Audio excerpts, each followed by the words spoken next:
Imagine this. You open the cupboard, and most of it is empty. Sugar, 2 ounces a week.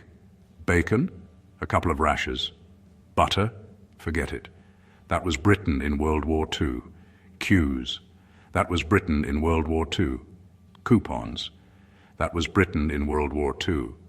A rumbling stomach. But here's the twist. The foods that kept people going were strange, clever, and sometimes, honestly, a bit grim.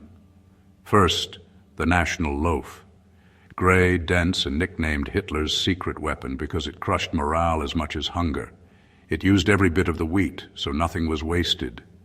You toasted it, drowned it in gravy, or dunked it in tea and called it breakfast. Then came dried egg from America, powder in a tin. You whisked it with water, hoped for a miracle, and made a cake that tasted like determination. Still, it put protein on plates when hens couldn't. Fish, sort of. Britain tried to sell tinned snook, a South African fish. The nation bought 1 tin and regretted it for years.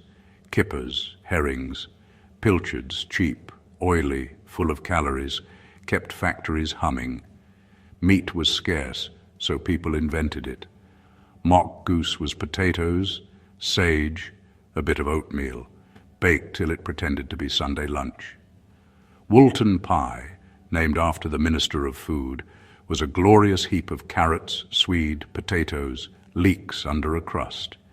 No meat, but hot, filling, and shared. Carrots became stars. The government pushed Dr. Carrot to help night vision, more morale than medicine, but it worked wonders in pies, stews, dessert. Carrot jam brightened drab bread. Kids chewed carrot lollies, just a carrot on a stick. Bananas vanished, so people made mock banana with mashed parsnip, banana essence. Close your eyes, take a bite, pretend you're in the tropics. Foraging wasn't a hobby. It was survival. Nettle soup, blackberry pies, rose hip syrup for vitamin C. The government organized kids to pick hips by the sack. 1 spoonful on porridge and you felt like a champion. Nothing was wasted. Potato peel pie, dripping spread on toast. Offal stews, tripe, liver, hearts, cheap, chewy, and full of iron. If it could boil, it could feed.